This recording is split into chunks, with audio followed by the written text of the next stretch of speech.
사무엘상 1장 19절 말씀.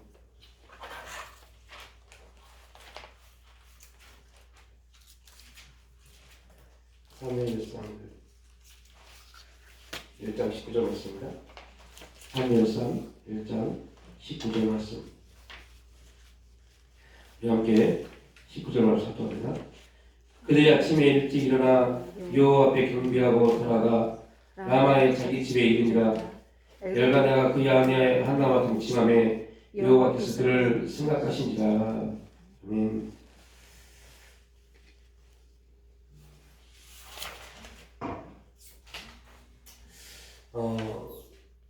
하나님의 역사를 볼 때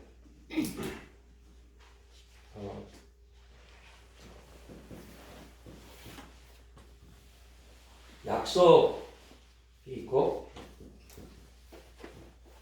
명령이 있습니다.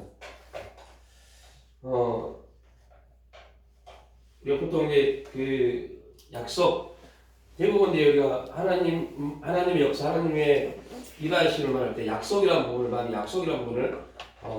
많이 교회에서도 말하고 성경도 대부분 약속이라는 부분을 많이 말합니다.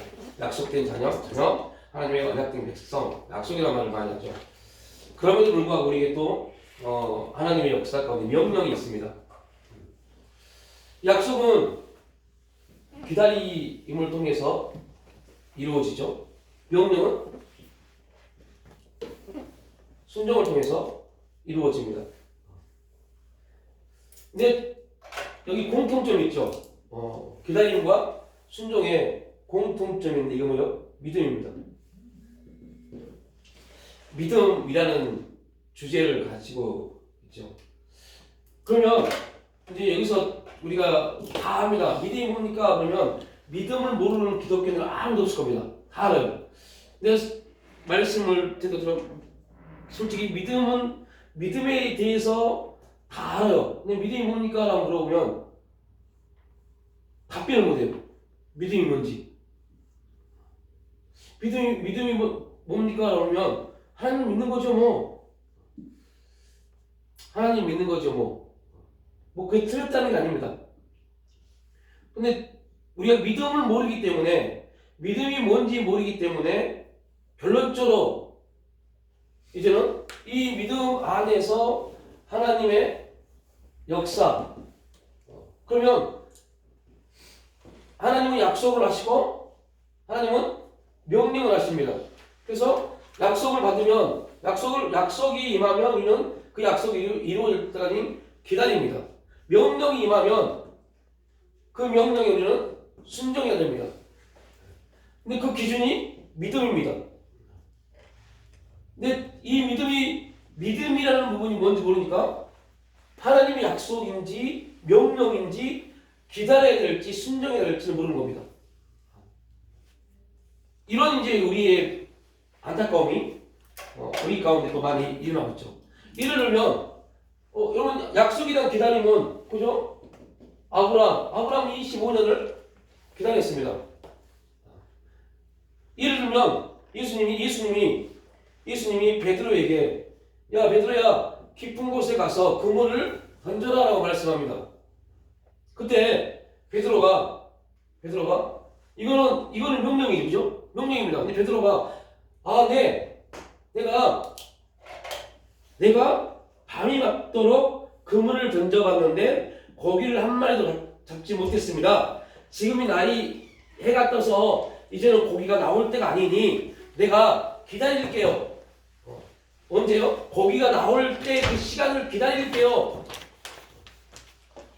그러면 예를 들면 베드로는 그래서 자기의 생각 가운데서 지금은 그물을 던져봐야 고기가 안 잡히니까 고기가 나올 때 시간을 기다려서 그 시간에 나가서 그물을 던졌어요. 그물을 던졌을 때 분명히 베드로 입장에서는 뭐한 거예요? 순종이죠. 그죠? 베드로 입장에서는 순종한 겁니다. 그런데 하나님 입장에서는 순종한 게 아닙니다.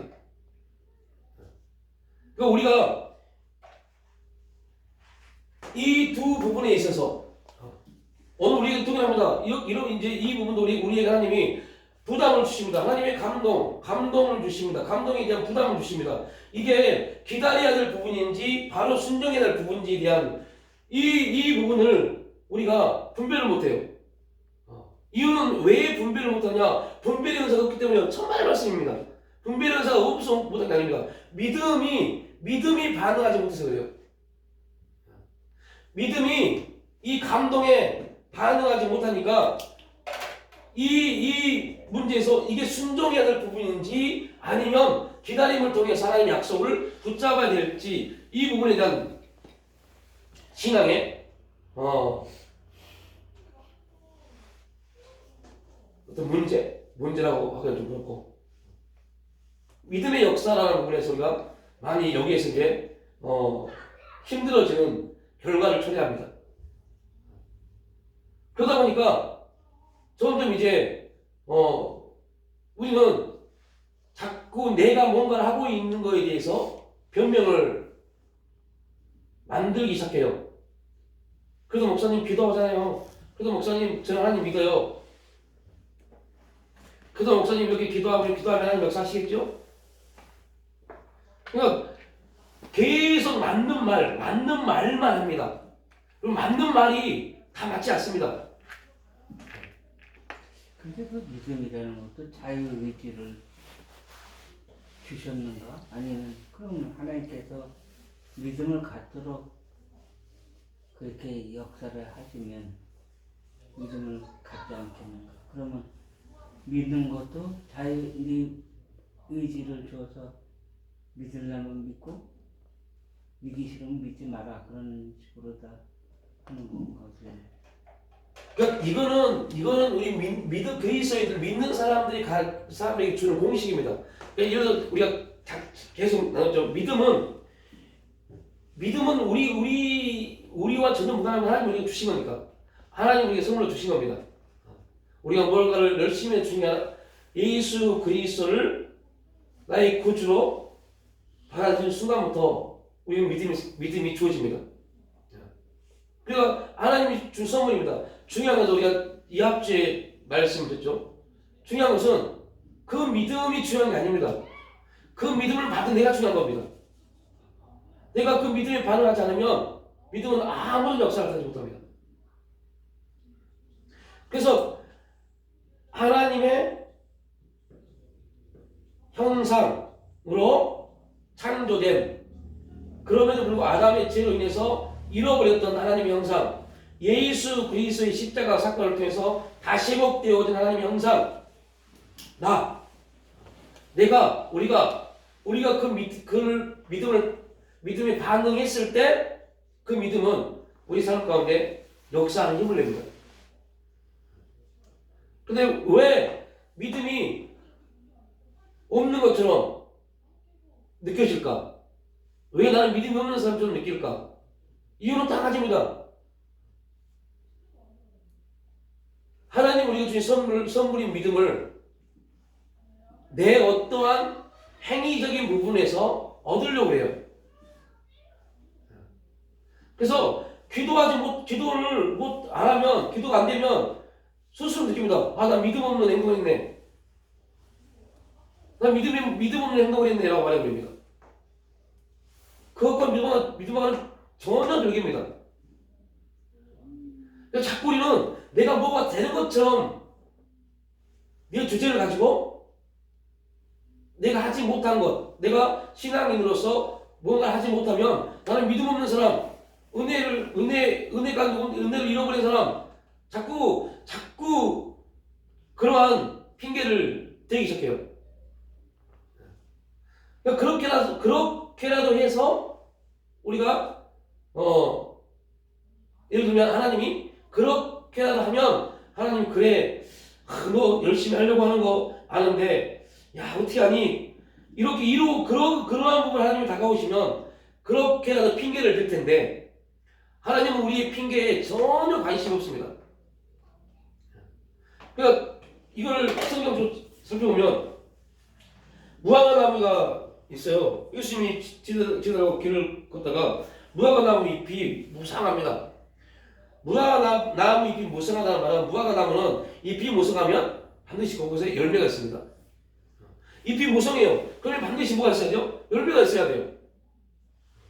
그래서 마침 예수님이 길을 가다가 시장에서 무화과나무 열매를 통해서 그 시장함을 해결하고 싶었어요. 이러면 무화과나무 잎이 무성하구나. 그러면 열매가 있겠구나. 그런데 실상은 잎만 무성했지 열매가 없었던 겁니다. 그래서 예수님이 저주해버립니다.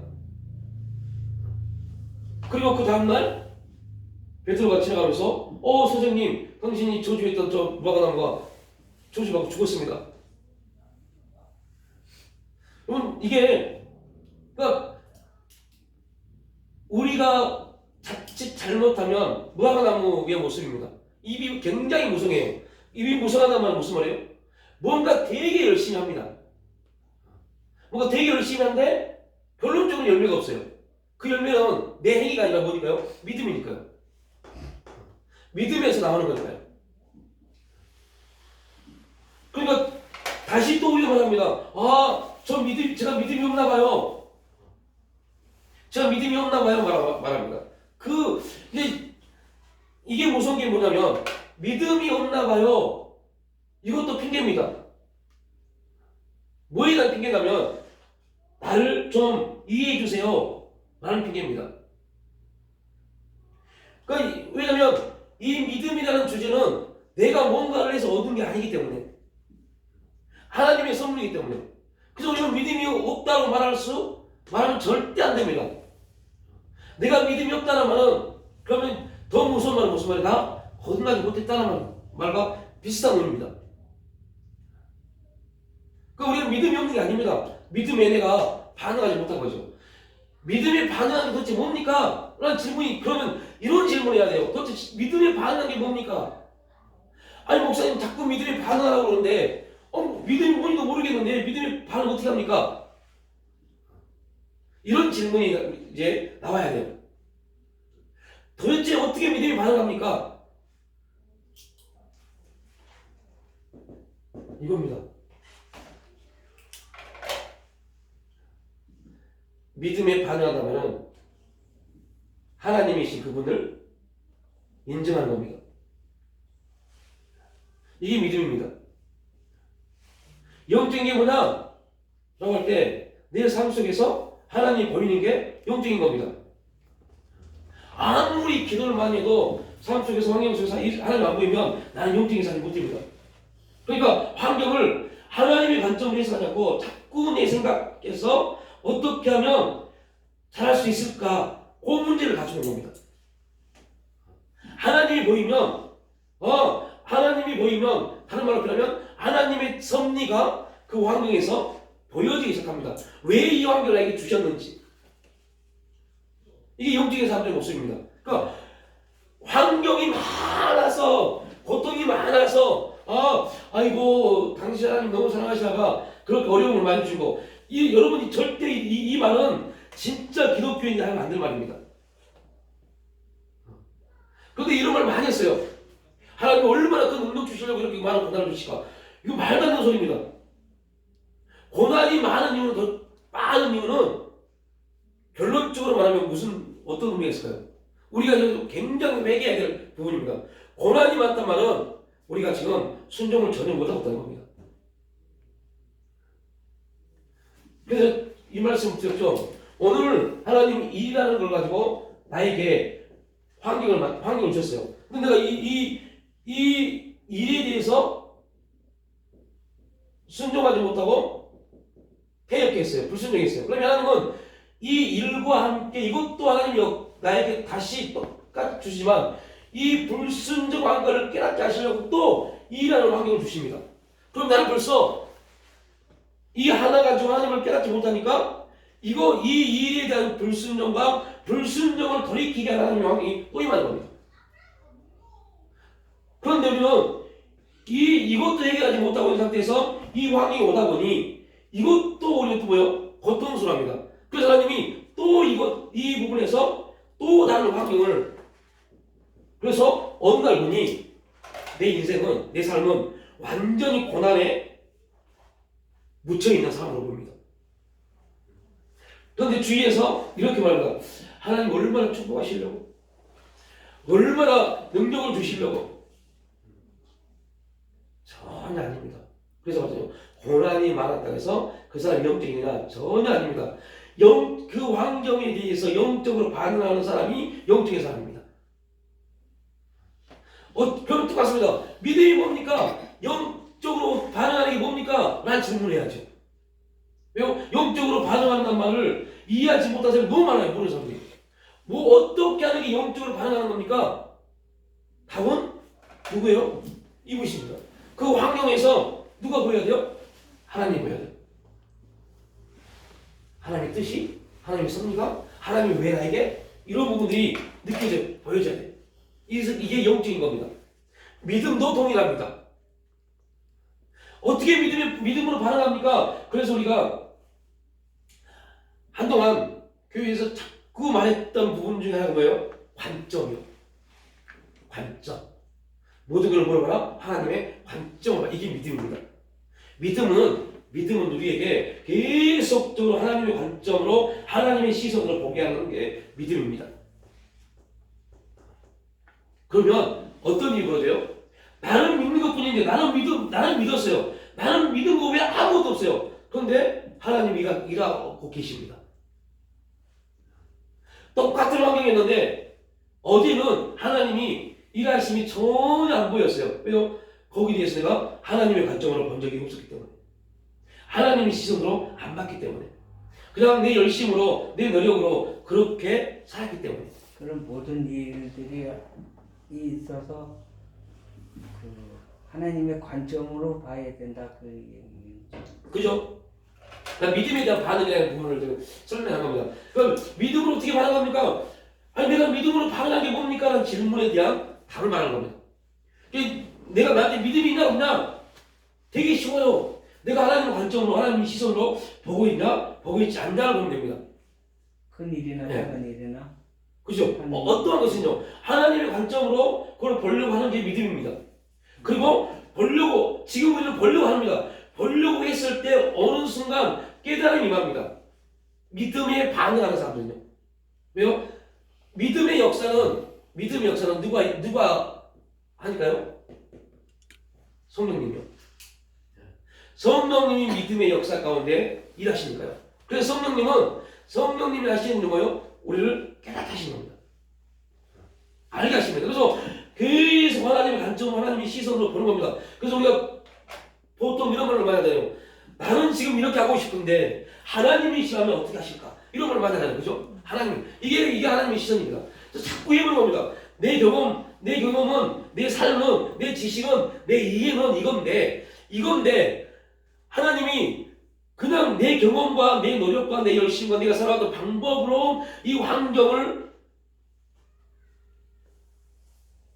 수정하기 위해서, 이 환경에서 나를 만들기 위해서 이렇게 하셨을까? 그러면 이렇게도 해보기도 하고 또 이게 해보기도 하면서 거기서 또 다른 방법을 써보는 겁니다. 그래서 훈련이라는 게 뭐냐면, 훈련이라는 게 제가 예배 시간에 자꾸 이제 프로 스포츠 선수들 얘기를 한 이유가 있습니다. 프로 스포츠 선수쯤 되면 수십 년을 엄청난 훈련과 당금질과 여러 가지 노력을 통해서 몇 사람만 뽑힌 게 프로입니다. 그런데 그 프로들도 프로가 돼서 계속적으로 훈련을 합니다. 공을 던진 사람은 손 잡는 방법을 통해서 공 회전수, 공 빠르기가 바뀝니다. 그래서 수십 번, 수만 번 공을 던져봅니다. 그렇게. 치는 사람은 이렇게 쳐보기도 하고 수 가지 방법을 통해서 치는 훈련을 합니다. 그래서 자기 것을 만듭니다. 우리 신앙은 그들보다 더 많은 훈련이 필요합니다. 이유는 영적인 것, 유한한 존재인 우리가 영적인 것, 무한한 영적인 걸 받아들여야 되잖아요. 받아들일 수 없습니다. 이 세상의 삶의 질서에 꽉 잡혀서 살았던 우리가 하나님 나라, 어느 날 예수 그리스도를 통해서 하나님 나라 시민권자가 되어버렸어요. 하늘의 시민권자가 살아야 돼요. 근데 하늘의 시민권이 뭔지도 몰라요. 지금 어떻게 사는 게 하늘의 시민권으로 사는 건지 몰라요. 그런데 하늘의 시민권으로 살아야 돼요. 얼마나 혼동되겠어요. 염려하지 말라. 염려하면 죄입니다. 근데 염려 안 할 수가 없잖아요. 하늘의 시민권자는 염려하면 안 돼요. 왜 염려하면 안 되느냐? 그거는 이 세상 사람들이 하는 거니까. 나는 하늘의 시민권자니까. 그런데 우리는 하늘의 시민권자입니다. 하나님의 자녀입니다 하면서 온갖 염려 근심이 가득하잖아요. 이게 우리 삶을 좌우하잖아요. 그러니까 우리가 지금 훈련을 통해서 자꾸 염려하는 환경이라는 상황이라는 그 지배를 받는 것을 자꾸 프로테지를 낮춰야 돼요. 그게 뭐냐? 하나님의 관점, 하나님의 시선으로 보기 시작하면 됩니다. 결과는 되고 안 되고 제가 수요일에 말했지만 백지수표가 원조냐 그 결과는 우리가 말할 게 아니에요. 그죠? 하나님이 주셔야 되는 겁니다. 그 우리는 그걸 향해서 계속 그것이 내 것이 되도록 내가 하나님의 역사, 영적인 거, 보이지 않는 하나님의 거룩한 세계가 이 세상 가운데 살아가는 우리에게 간증되고 기적으로 나타날 수 있도록 계속 우리를 당금질해 가야 돼요. 그래서 이러한 당금질을, 믿음의 눈으로 나의 당금질을 보는 사람들은 말할 수 있습니다. 오직 그가 아시나니 나를 어떻게 해요? 정금같이. 그게 안 보이는 사람들은 계속 불평입니다. 도대체 하나님 미치겠다니까요. 너무 힘들다니까요. 뭐 해도 답도 없고 기도해도 뭐 응답도 없고 뭔가를 하려고 그러면 계속 부담이 되고 이거 대체 주위 사람들은 나를 비웃는 것 같고 자격지심, 신앙의 자격지심이요 어느 순간 들어오면 사람들이 나를 그렇게 보지 않으면 불구하고요 그렇게 보여집니다. 비웃는 것 같고 참 나를 무시하는 것 같고 스스로 자기 그렇게 만들어요. 그러면서 하나님 앞에 막 그냥 넋두리도 많이 하고 하나님 뭐 그럽니다. 근데 이게 왜 그러한 일들이 벌어지냐? 내가 이 세상 삶의 질서에 너무 많이 살아왔기 때문에 그렇게. 그래서 자꾸 핑계댈 사람들을 찾기 시작합니다. 핑계를 댈 사람들. 내가 변화되어야 되고 내가 하나님의 시선, 하나님의 관점의 삶으로 바뀌어야 되는데 그렇게 되지 못하도록 만드는 어떠한 사람들이 있다고 스스로 그 사람들을 만들기 시작합니다. 누구 때문에? 그런데 믿음의 사람들은 하나님의 시선으로 보기 때문에 하나님이 내가 누구 때문이라고 말한 그 하나님 나에게 나를 변화시키고 하나님의 사람을 만들기 위해서 붙이셨구나. 믿음의 사람들은 그렇게 고백합니다. 이게 믿음입니다. 믿음이 반을 한다는 말은 바로 그겁니다. 하나님이 이 환경도 나에게 붙이셨구나. 하나님이 이 사람도 붙이셨구나. 이 문제도 나에게 붙이셨구나. 이렇다기보다 하나님의 형상대로 창조된 내가 변화, 성장, 성숙하도록 해요. 그래야만이 내가 변화, 훈련, 성장, 성숙돼야만이 나를 통해서 그분의 일하심이 나올 수밖에 없기 때문에.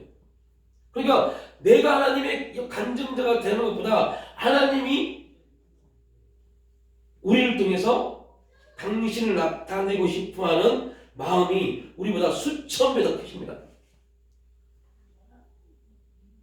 우리가 하나님 응답해 주세요. 하나님의 응답을 기다리는 기다림보다 하나님이 우리에게 응답하시고자 하는, 우리에게 응답을 나타내시고자 하는 그 마음이 수천 배 커요. 자, 약속. 아브라함이 25년을 기다렸습니다. 아브라함이 25년이 얼마나 있는 겁니까? 그런데 아브라함이 25년을 기다린 것보다 하나님이 아브라함에게 25년 후에 이삭을 주고자 하는 마음이 훨씬 큽니다. 너무너무 큽니다. 그러니까 우리는 우리의 기다림에 대한 그 고통의 시간 때문에 힘들지만 하나님은 그 아브라함이 우리가 그 기다림을 통해서 약속된 자녀를 받을 수 있는, 그래서 그거를 오늘 이제 저는 아내가 얘기하면서 감당할 수 있겠어? 감당으로 말합니다. 네가 그 하나님의 축복을 감당할 수 있겠어? 지금의 신앙으로. 축복을 놓고 기도하는데 내가 지금 기도하는 그 기도만큼의 축복을 받을 수 있는 감당이 네 믿음이 되겠어? 라고 물어봤을 때 예수가 말씀이지만 감당 못합니다. 왜 감당 못하냐? 문제는 모르거든요. 몰라요. 그러니까 우리가 이렇게 납니다. 조금씩 조각들은 다 합니다. 또 신앙의 조각들은 우리 기억 속에 다 들어있어요. 단어들, 조각들, 이걸 하나의 문장으로 만들지 못해서 나에게 역사가 이루어지지 않는 겁니다. 그 조각들을 설교를 통해서 한 문장으로 만들게 길을 제시해 주는 게 교회입니다. 그래서 교회는 정확하게 말하면 은혜 받으러 오는 곳이 아닙니다. 교회는 내 머릿속에 있는 하나님의 조각조각 하나님의 역사들을 교회 안에서 말씀을 통해서 교제를 통해서 문장, 내 신앙의 고백, 문장을 만들어가는 곳이 교회입니다. 그래서 교회는 기도보다 교제가 우선입니다. 그래서 교회는 회중입니다. 코이노니아가 있는 회중입니다. 그런데 사단이 제일 먼저 깨트려버린 게 뭐냐? 교제를 다 없애버렸어요. 교회에서 교제하지 않습니다. 무슨 교제만 해요? 여러분 지금 교회에서 어떤 교제 하십니까? 이거 오늘 춥네요. 그날 없잖아요. 없어요. 교제를 다 깨트려버렸어요. 교제할 수 있는 모든 걸 다 깨트려버렸어요. 기도한다고요? 죄송한 말이지만 내 지체가 무슨 고민하고 있는지 모르는데 그걸 놓고 그렇게 지체를 놓고 기도할 때 우리가 영적으로 엄청난 영적인 대가 예를 들면 그런 대가가 돼서 기도만 하도 장로님 딱 하면 장로님의 모든 심리 상태와 어려움과 힘듦을 다 보인다면 이 정도만 된다면 누가 뭐라 하겠어요? 그거 안 돼요. 아무것도 모르겠어요. 그냥 기도합니다. 기도할게요. 기도 안 하는 소리 아닙니다. 그 어떻게 기도해요? 일반적인 기도예요. 아버지 하나님 도와주시고 복 주셔야 됩니다. 하나님 역사해 주셔야 됩니다. 여러분 맞다니까요. 이 사람에게 하나님이 기다림이라는 훈련을 시키시는데 하나님 순종할 수 있는 능력을 믿어버리면 그 기도 아닙니다. 잘못된 거죠. 우리가 아무것도 모르고 기도합니다. 이런 기도를 우리가 얼마나 많이 합니까? 그러니까 여러분 우리가 하고 있는 기도가 잘못된 말을 하는 건 아닙니다. 이러한 조각조각 난 우리의 단어들을 교회 안에서 한 문장을 만들 수 있는 훈련을 하는 곳이 교회입니다. 그리고 그 문장을 만들어서 내 삶 속에 계속 그 문장을 선포하는 겁니다. 이 문장대로 내가 만든 신앙의 문장대로 내 삶이 이루어질지어다. 이것도 어렵나? 그래서 우리가 믿음으로 반응하는 일들, 이게 반응되지 않으면 몰라요. 이걸 기다려야 될 약속인가? 하나님 준 약속인가? 이 환경은 약속된 환경인가? 아니면 명령인가? 이거에 대한 문제에 빠져버립니다. 제가 또 자꾸 어떤 분들이 그런 질문해요. 목사님, 제가 어떻게 했으면 좋겠어요? 근데 솔직히 말을 못하겠어요. 왜 말을 못하냐? 뭐라고 말해도 그걸 받아들일 수 있을 만큼의 신앙이 아니기 때문에. 그래서 기다릴게요. 천천히 하십시오. 빨리 하려고 하지 마십시오. 해봐야 빨리 하려고 마음 먹어봐야 움직이지 않습니다. 그래서 우리가 배웠던 아브라함도 많은 실패와 넘어짐과 쓰러짐과 또 승리함과 이 모든 것들이 못되어서 아브라함이 된 겁니다. 다른 말로 뭐가 돼요? 시간이요. 훈련되고 시간이 필요합니다. 그런데 자 이렇게 결론을 줘볼게요. 우리가 이 부분을 오늘 해석하는데 어떤 부분이 있냐면 예수한 말이지만 신앙생활 10년, 20년 동안의 신앙생활이 오면서 어떤 문제에 놓여 있냐면 훈련되지 못하는 겁니다. 뭔가는 되게 열심히 한 것들이 엄청나게 많이 있어요.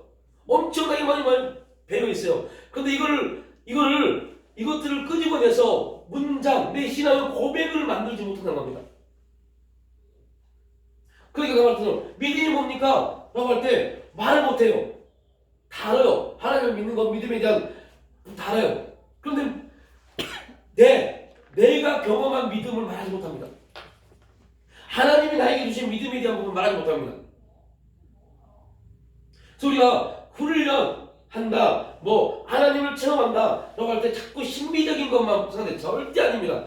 훈련은 영적인 거는 진짜 영적인 사람, 훈련된 사람들은 나에게 역사하시는 하나님을 내 말로 할 수 있어야 돼요. 그때 그 말은 힘이고 능이고 역사입니다. 그런데 어떤 분이 그런데 믿음이 이거래요. 그런 나와 전혀 상관없습니다. 아무런 힘도 없습니다. 나에게도 힘도 없을 뿐만 아니라 듣는 사람에게도 힘도 없습니다. 우리의 단어, 나에게 감동되어지는 그 역사를 내 단어로 말할 수 있어야 돼요. 그래서 저는 믿음이 뭐냐? 하나님 일하십니다. 역사하십니다. 운행하십니다. 그래서 자꾸 그 부분을 꼭 함께 기도합시다 했던 게 바로 그겁니다. 저에게 믿음은 하나님 일하심이에요. 저에게 믿음은 하나님 역사하십니다. 저에게 믿음은 하나님은 항상 운행하십니다. 그 믿음의 주제를 가지고 기도합니다.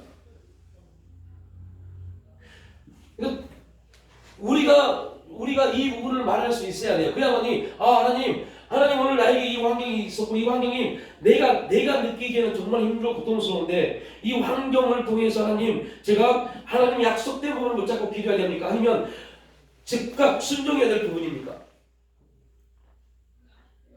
내가 믿음이 어디에 반응할까요? 약속이라면 내 믿음은 어디에 반응해야 돼요? 기다림은 다른 말로 뭐예요? 인내입니다. 인내는 반드시 뭐가 다고요? 연단이요. 그 연단은 끝내 소망으로. 그래서 약속은 소망의 끝입니다. 약속은 반드시 소망으로 이루어집니다.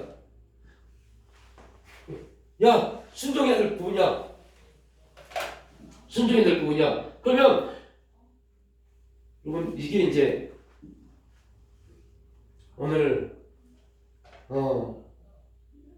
제가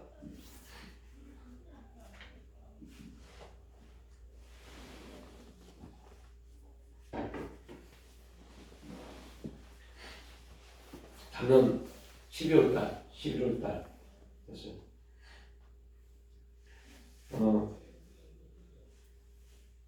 하나님이 아프리카에 있는 이선영 선교사님 그 한 분을 알아가셨고 그 선교사님이 코로나로 인해서 되게 힘든 상태에 있었어요. 제가 교회에서 한번 그분을 함께 기도했던 적도 있는데요. 기도하는데 갑자기 저한테 내가 너에게 그 마음을 준 것은 기도하라고 한 게 아니야.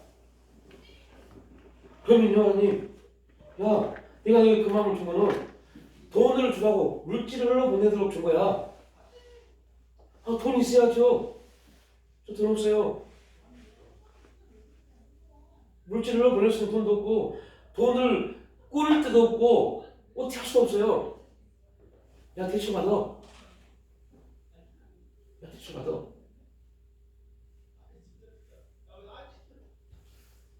너무 황당했던 게, 이 대출을 받을 수 있는 곳이 있어야 대출을 받죠. 저는 직장 4대 보험을 넣지 않기 때문에, 4대 보험이 없기 때문에 은행권 대출을 못 받아요. 대출을 받을 수 있어야죠. 그래서 막 정말 러시안 캐시 뭐 다 알아봤어요. 근데 이자를 감당을 못하겠어요. 그럼 하나님이 계속 대출 받아. 그 말은 무슨 말이에요? 그건 명령이잖아요. 명령 뭐 해야 돼요? 다음에 하나님 대출 받을 수 있는 부분이 되면 할게요. 이래버리면 안 돼요. 안 됩니다. 이거는 즉시입니다. 즉시. 그런데 아무리 생각해도 안 돼요. 할 수가 없어요. 그래서 어떻게 했냐, 하나님, 할 수가 없는데요. 그런데 하나님, 제가 러시안 캐시 알아보니까 그거는 러시안 캐시는 되는데 24% 26%인데 도저히 감당이 안 되겠어요. 못 달라이죠. 안 되겠어요, 하나님. 야, 될 거야. 그런데 도저히 러시안 캐시 아닌 것 같고, 그럼 이 금융권은 안 되는 것 같고, 아닌 것 같고, 막 고민하고 기도하고 있는데 갑자기 제가 이제 시험카드 하나 쓰고 있는데 그 회사에서 전화가 왔어요. 김광찬 회원님, 우수 회원으로 선정돼서 카드론 대출을 받을 수 한시적 400만 원 받을 수 있게 됐습니다. 전화가 왔어요.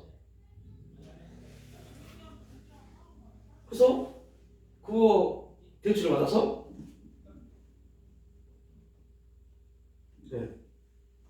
명령한 대로 흘러보냈어요.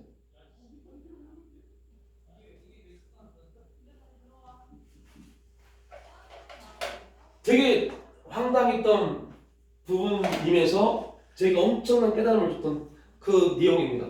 그때 이 부분을 확실하게 정립을 시켰습니다. 약속과 명령이 있구나. 우리는 다 이 부분에만, 거의 대부분 이 부분에만 생각합니다. 명령도 여기다 치고 있습니다. 명령도 기다리고 있습니다. 명령도 기다리고 있습니다. 언제요? 내 때. 하나님 때가 아닙니다. 내 때를 기다립니다. 내가 할 수 있을 때를 기다립니다. 하나님은 내가 할 수 있을 때를 기다리는 게 아닙니다. 하나님 때를 말씀하시죠.